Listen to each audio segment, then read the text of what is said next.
우리가 읽은 마지막 구절 말씀에 보게 되면 에서가 그에게 주어져 있는 장자의 명분, 그러니까 장자에게 주어지는 그 하나님의 축복, 그 장자만에게 오직 첫 번째 아들에게 주어지는 그 장자의 명분을 가볍게 여겼다라고 말씀하고 있죠. 그것은 우리가 구약성경 특별히 창세기에서 야곱과 에서 형제에 관한 말씀을 우리가 늘 읽고 혹은 설교 말씀을 통해서 우리가 알 때 바로 에서는 가장 그의 어리석음이 바로 오늘 우리가 읽었던 34절에서 말씀한 대로 에서가 장자의 명분을 가볍게 여기었더라. 그러니까 에서는 하나님께로부터 선택받을 만한 어떤 스스로 자신이 이제 가치가 없다라는 것을 드러내 보여준 것이죠. 그래서 오늘 우리가 이 본문의 말씀을 통해서 우리가 깨닫고자 하는 것은 특별히 오늘 말씀에 대한 제목, 우리가 소중히 여겨야 할 하나님의 은혜, 바로 이 34절 마지막의 이 말씀을 통해서 우리가 하나님께서 우리에게 주시는 그 하나님께서 우리에게 주시고자 하시는 그러한 은혜나 복, 자, 그것을 늘 우리가 귀하게 크든 작은 것이든 하나님께서 우리에게 주시는 그 모든 것, 그러니까 곧 은혜이죠. 하나님께서 내게 주시는 것은 곧 하나님의 은혜이죠. 그 은혜를 우리가 소중히 여기며 삶을 살아가야 된다니까, 우리가 소중히 여긴다라고 하는 것은 귀하게 여긴다라는 것이죠. 귀하게 여기는 것은 우리가 그것을 바라고 기대하는 것인 거예요. 그러니까 우리가 하나님의 은혜를 소중히 여기는 태도를 가진다라는 것은 다시 말해서 하나님의 그 소중한 것을 다시 한번 우리가 바라고 기대하는 것이죠. 원하는 것이죠. 자, 그래서 늘 우리가 믿음의 삶을 살아가면서 우리가 소중히 여겨야 될 것은 곧 하나님이 우리에게 주신 그 모든 것과 하나님이 우리에게 내려주신 그 은혜를 우리가 소중히 여기며 믿음의 삶을 살아가야 될 것을 우리가 말씀을 통해서 교훈을 받기를 원합니다.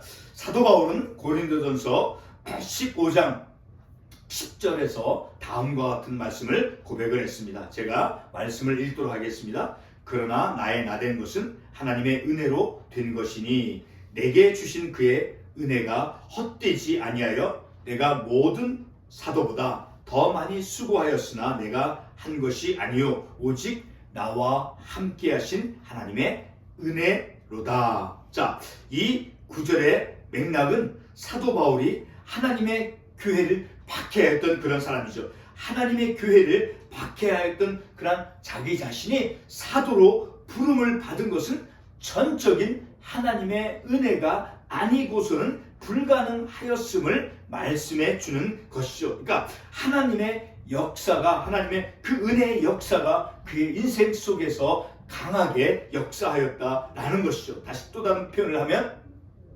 하나님의 은혜로서 자기가 하나님의 교회를 박해하던 그런 박해자가 이방인을 위한 사도로 부름을 받은 것은 전적인 하나님의 은혜가 아니고서는 가능할 수 없었다라는 것이죠. 그리고 또 한 가지는 다른 사도보다 그가 많은 어려움을 겪고 또 어떤 기쁜 일도 만났지만 그 모든 것, 자기가 수고한 모든 것이 내가 한 자신의 힘으로 스스로 한 것이 아니라 하나님이 함께 해주심으로 함께 해주신 하나님의 은혜로 말미암아 그 모든 수고를 감당해냈다라고 사도 바울이 하나님의 은혜를 이제 그가 전적으로 하나님의 은혜를 입어서 그의 모든 직분을 그리고 그가 행한 모든 것들은 하나님의 은혜로서 이루어진 것이다 라고 하나님의 은혜의 소중함을 말씀해 주고 있는 것입니다.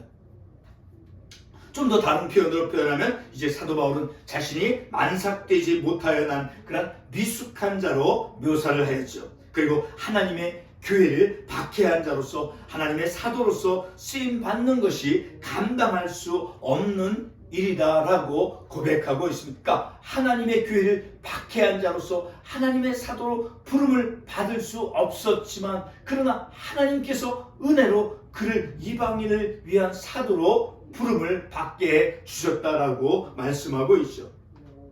이러한 고백은 사도 바울에게 주어지는 하나님의 은혜가 가진 능력을 드러내 주는 것일까? 하나님의 은혜가 사도 바울에게 주어졌을 때 그 하나님의 은혜의 능력이 어떻게 역사했는가를 우리가 말씀을 통해서 알 수 있죠. 자, 이러한 고백은 사도 바울에게 주어진 그 하나님의 은혜, 자신이 감당할 수 없는 그 사도로 부름을 받을 수 없었지만 그러나 하나님의 은혜의 역사가 그를 이제 이끌었다라는 것이죠. 고린도전서 15장 10절 말씀에서 이제 고백한 내가 나 된 것, 사도 바울이 고백했죠. 내가 나 된 것이라고 고백한 것, 내가 된 것, 내가 나 된 것이라고 고백한 것과 그리고 또 한 가지 다른 모든 사도보다 더 많이 수고하였다는 것이 바로 사도 바울에게 임한 하나님의 은혜, 바로 하나님의 은혜 속에 하나님의 능력이 있다는 것을 우리가 알 수 있다는 것이죠. 그러므로 고린도전서 15장 10절에서 나타난 그 사도 바울의 고백은 하나님의 은혜가 가진 하나님의 그 은혜의 능력의 소중함을 바울 스스로가 드러내 주는 것입니다. 오늘 우리는 사도 바울에게 주어졌던 그런 하나님의 그 은혜의 소중함을 야곱과 에서의 경우를 통해서 깨닫고자 합니다. 오늘 우리에게 주어진 이 본문에서 이미 이 장남 에서가 이제 부모로부터 물려받은 것이 무엇입니까?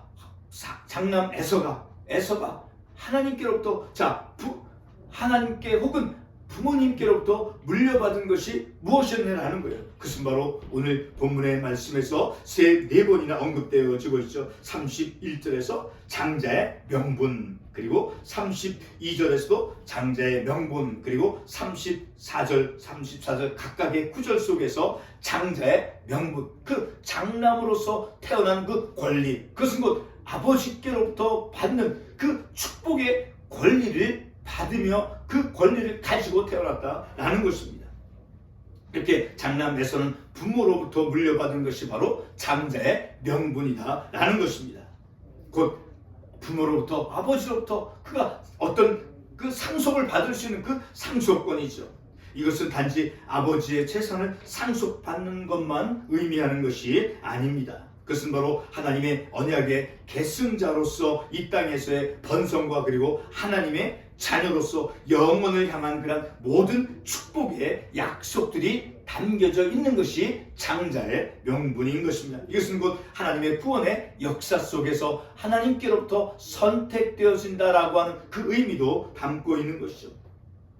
이와 같은 축복의 그 중요성, 그 가치들을 알게 해주는 것이 곧 오늘 말씀 가운데 아버지 이삭이 이제 장남 에서에게 축복을 받도록 이제 별미를 만들어 오라라고 하는 그런 구절의 말씀을 통해서 알 수 있죠. 자, 27장 4절 말씀에 보게 되면 내가 즐기는 별미를 만들어 내게로 가져와서 먹게 하여 내가 죽기 전에 내 마음껏 내게 축복하게 하라. 자, 이 구절의 말씀을 통해서 아버지 이삭은 장남 에서에게 아버지가 좋아하는 음식 별미를 만들어 가지고 와서 내가 그것을 먹고 나로 하여금 너에게 축복하도록 내 마음껏 내게 축복하게 하라라고 하는 그 말씀을 통해서 장남에게 얼마나 큰 그러한 하나님의 아버지의 축복이 장자로서 그 장자의 명분이 무엇인가를 알게 해주는 말씀이죠.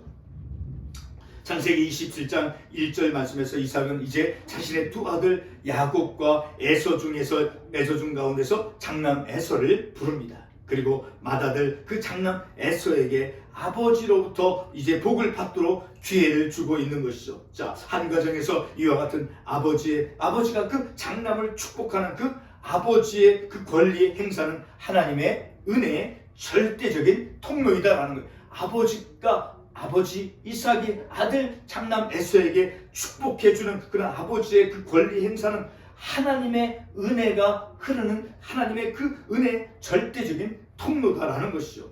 야곱의 어머니 리브가는 아버지가 장남에게 내려주는 그 축복의 뛰어난 그런 힘과 그 가치를 어머니 리브가는 알고 있었습니다.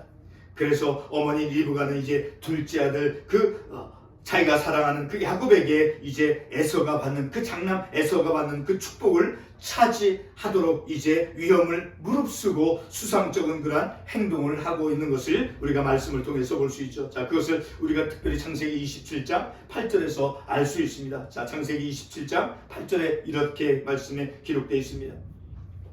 그런즉 내 아들아, 내 말을 따라 내가 내게로 명하는 대로, 그러니까 내가 말하는 그대로 야곱 너는 따르라라는 것이죠. 그러니까 이 장남이 받는 그 축복의 가치를 어머니 리브가는 알고 있었다라는 것이죠. 그리고 계속해서 13절 말씀에서 이렇게 말씀합니다. 어머니가 그에게 이르되 내 아들아 너의 저주는 내게로 돌리리니 내 말만 따르라 라는 말씀이죠. 그러니까 위험을 무릅쓰고라서라도 이 자기가 사랑하는 아들 야곱에게 장남 에서가 받는 그 축복을 차지하도록 어머니 리브가가 행동하고 있는 것을 우리가 말씀을 통해서 볼 수 있죠.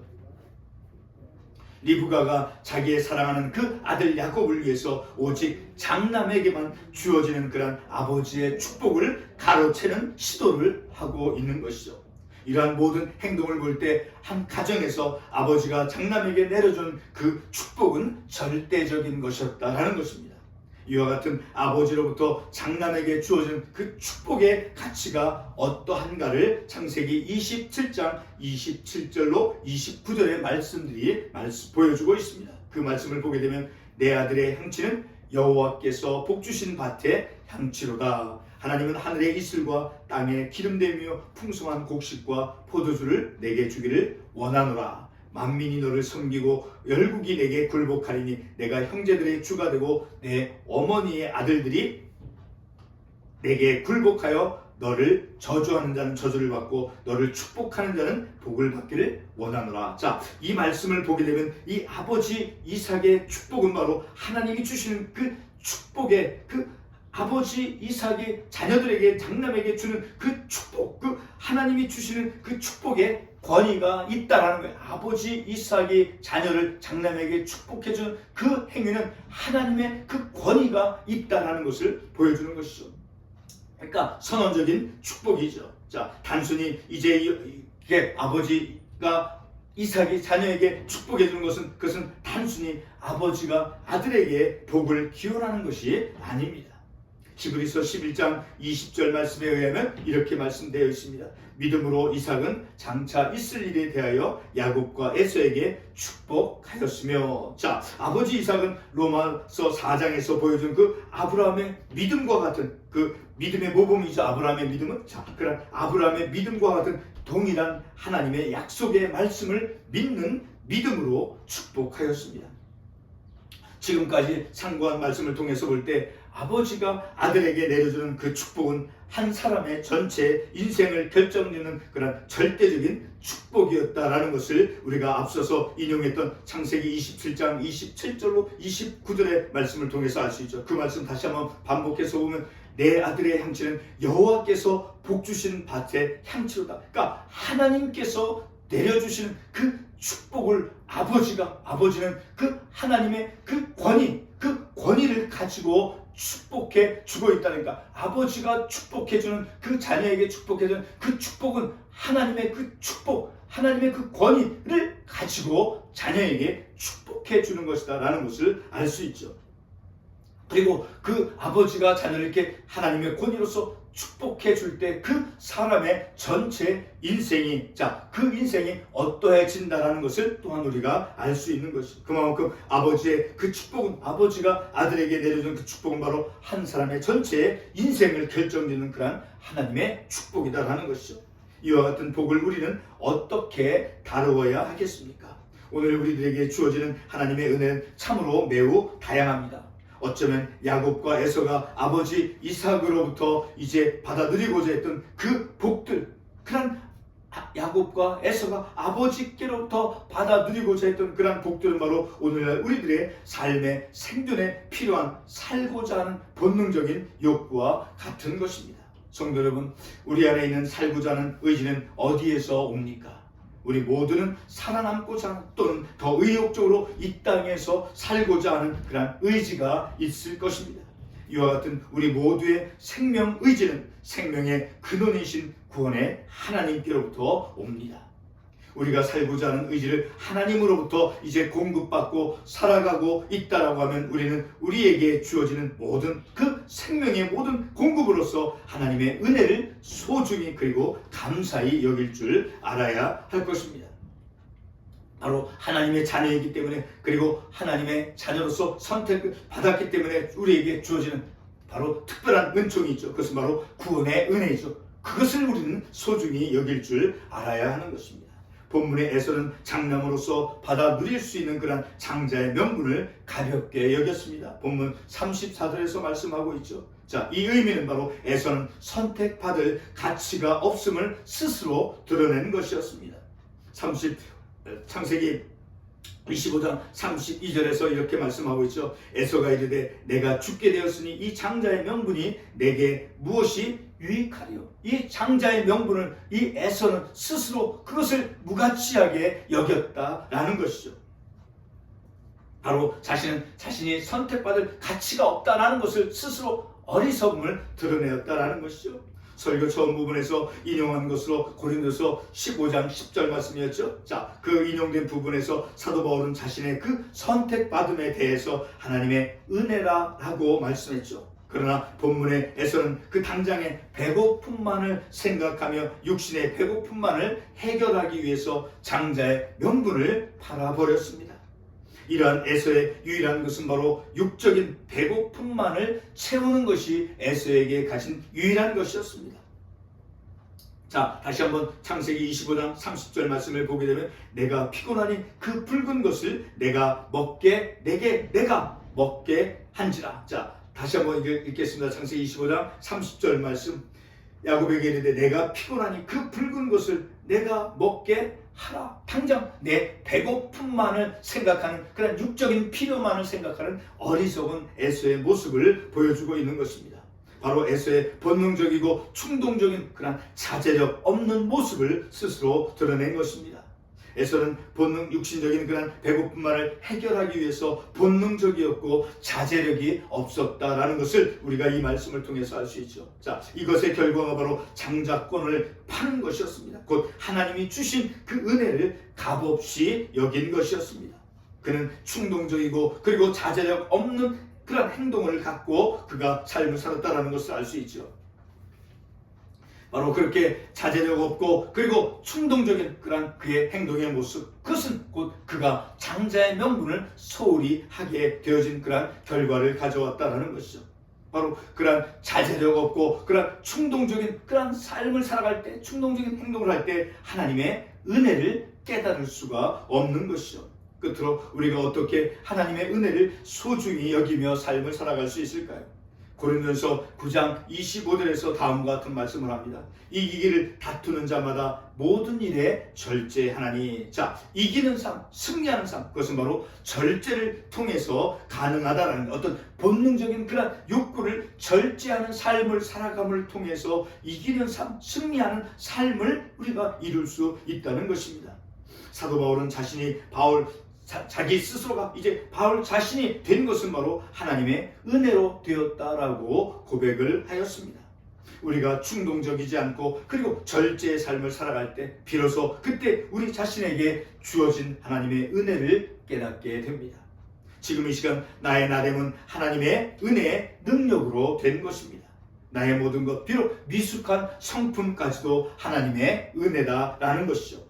하나님의 은혜를 우리가 깨달음으로, 그래서 우리가 내게 주어진 모든 것, 하나님께서 우리에게 주신 내가 생명의 호흡을 할 수 있는 것도 하나님께서 내 육신의 몸을, 하나님께서 생명의 호흡을 할 수 있도록 육신의 건강을 주셨기 때문에 가능한 모든 것, 우리에게 물질이 따라온 그 물질까지도 하나님께서 주신 것이요. 자, 그런 하나님의 은혜를 깨달음으로, 그래서 내게 주어진 모든 것을 우리가 소중히 여길 수 있다는 것, 하나님이 우리에게 주신 그 은혜, 그것을 소중히 여기는 태도는 곧 그것의 가치를 안다는 것이죠. 그 가치를 알고 소중히 여긴다라고 하는 것은 바로 하나님의 은혜를 또한 바라는 것이죠. 늘 우리가 하나님의 은혜를 바라며 그것을 소중히 여기며 삶을 살아가는 저와 여러분이 되시기를 바라는 것입니다.